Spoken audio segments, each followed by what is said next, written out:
Okay, final audio check, 1, 2, main lectern, Roosevelt room, NBC, hitting the pool switch, 1, 2, 3, good check, and cuts is good too. White House TV, all right, thank you so much.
Good afternoon.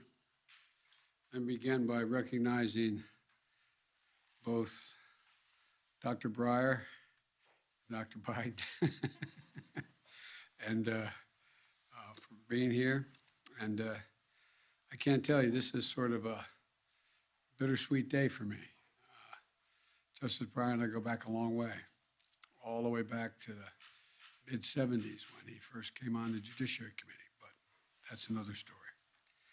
I'm here today to express the nation's gratitude to Justice Stephen Breyer for his remarkable career of public service and his clear-eyed commitment to making our country's laws work for its people. And our gratitude extends to Justice Breyer's family for being partners in his decades of public service.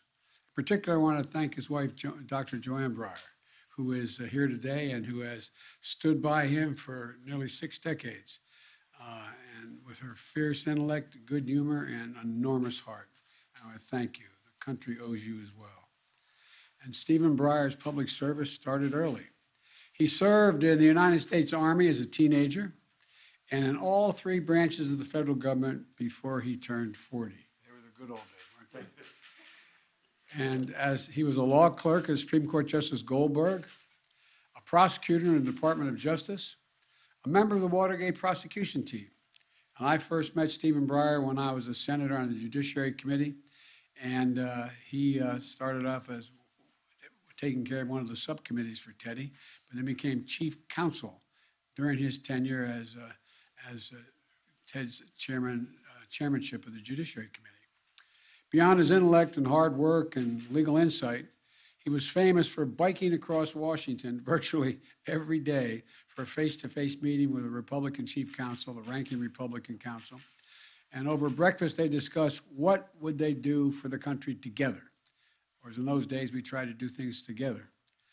That spirit stuck with me when I took over the Judiciary Committee as chair after Senator Kennedy's tenure. And it was my honor to vote to confirm Justice Breyer to serve in the United States Supreme Court, or the Court of Appeals first, in 1980. And then 14 years later, in 1994, I got to preside as chairman of the Senate Judiciary Committee over his Supreme Court confirmation hearings. We were joking with one another when he walked in. Did we ever think that he would have served decades on the court and I'd be president of the United States when the day he came in to retire?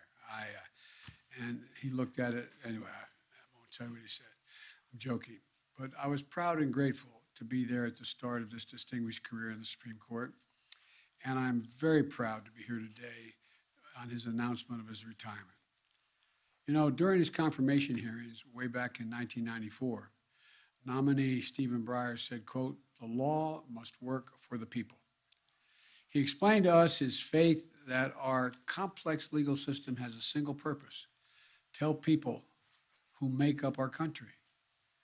It was a different time, of course, but his brilliance, his values, his scholarship are why Judge Breyer became Justice Breyer by an overwhelming bipartisan vote at the time.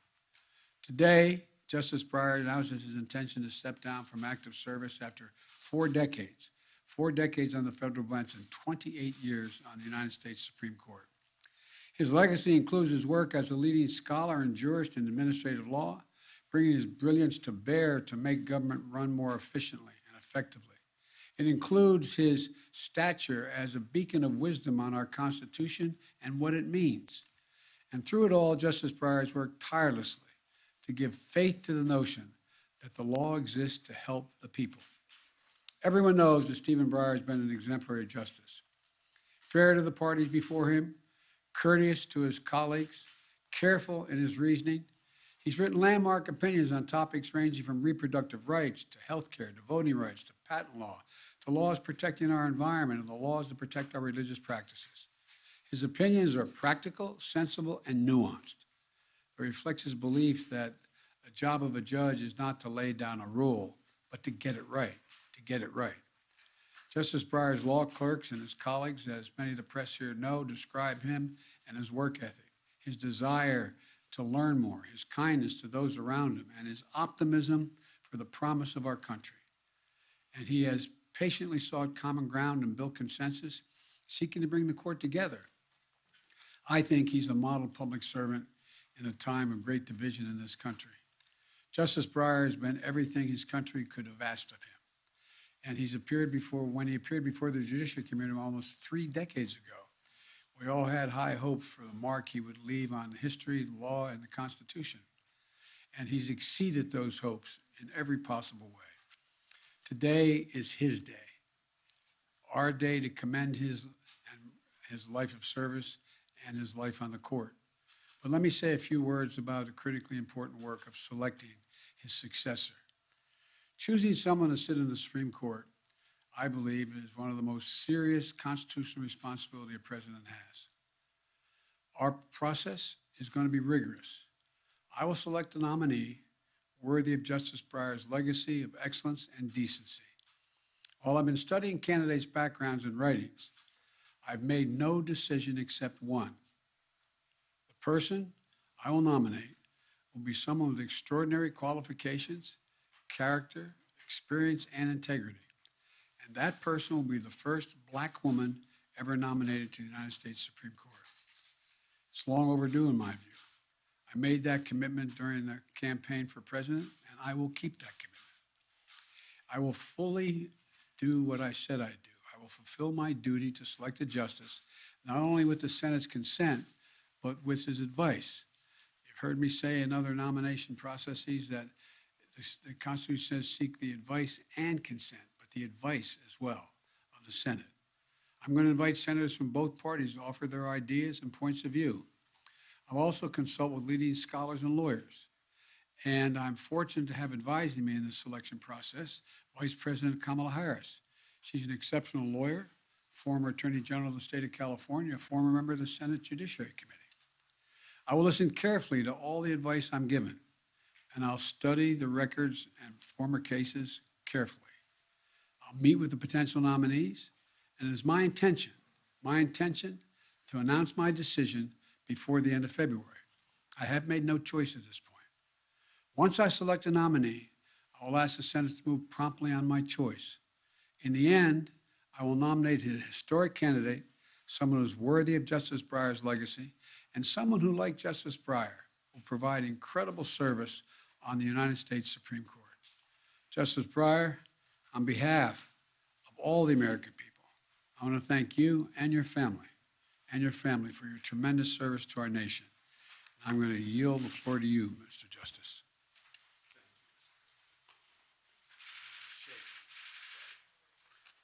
Thank you, Mr. President. That was terribly nice. And believe me, I hold it right here. It's wonderful. And I thought about what I might say to you, and I'd like to say something I enjoy is talking to high school students, grammar school students, college students, even law school students. And they'll come around and ask me, what is it you find particularly meaningful about your job? What sort of gives you a thrill? And that's not such a tough question for me to answer. It's the same thing. Day one, almost, up to day I don't know how many. But what I say to them is, look, I sit there on the bench, and after we hear lots of cases, and after a while, the impression, it takes a while, I have to admit, but the impression you get is, as you well know, this is a complicated country.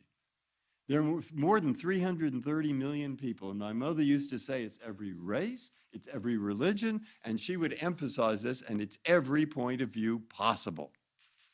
And it's a kind of miracle when you sit there and see all those people in front of you, people that are so different in what they think, and yet they've decided to help solve their major differences under law. And when the students get too cynical, I say, go look at what happens in countries that don't do that. And that's there. I can't take this around in my job. People have come to accept this Constitution, and they've come to accept the importance of a rule of law. And I want to make another point to them. I want to say, look, of course people don't agree, but we have a country that is based on human rights, democracy, and so forth. But I'll tell you what Lincoln thought, what Washington thought, and what people today still think. It's an experiment. It's an experiment. That's what they said. And Joanna paid each of our grandchildren a certain amount of money to memorize the Gettysburg Address. And the reason that what we want them to pick up there and what I want those students to pick up, if I can remember the first two lines, is that 7 years ago, our fathers created upon this here a new country, a country that was dedicated to liberty and the proposition that all men are created equal. Conceived in liberty, those are his words, and dedicated to the proposition that all men are created equal. He meant women too. And we are now engaged in a great civil war to determine whether that nation or any nation so conceived and so dedicated can long endure. See, those are the words I want to see, an experiment. And that's what he thought. It's an experiment. And I found some letters that George Washington wrote where he said the same thing. It's an experiment. That experiment existed then because even the liberals in Europe, they're looking over here and they're saying it's a great idea in principle, but it'll never work. But we'll show them it does. That's what Washington thought. And that's what Lincoln thought. And that's what people still think today. And I say, oh, I want you, and I'm talking to the students now. I say, I want you to pick just this up. It's an experiment that's still going on. And I'll tell you something. You know who will see whether that experiment works? It's you, my friend. It's you, Mr. High School student. It's you, Mr. College student. It's you, Mr. Law School students. It's us, but it's you. It's that next generation and the one after that. My grandchildren and their children. They'll determine whether the experiment still works. And of course, I am an optimist, and I'm pretty sure it will. Does it surprise you that that's the thought that comes into my mind today? I don't know, but thank you. Doctor, I don't know that you've ever been to the White House in the Lincoln bedroom, but I invite both of you to come and stay. The Lincoln bedroom has, against the wall between the windows looking out, a handwritten copy of the Gettysburg Address written by Lincoln in that bedroom, allegedly, the sitting room. And so you got to come and see it. And even if you can't come and stay, bring your grandchildren so they can see it as well. Thank you all so very, very much for being here. And I'm not going to take any questions because I think it's inappropriate to take questions with the justice here. He's still sitting on the bench, and I'm going to give you your mask back. But you'll have plenty of opportunities to get me later today and for the rest of the week, next week too. So thank you very much. Thank you. In deference to the moment, sir, what will it mean to you to pick the first black woman on the court?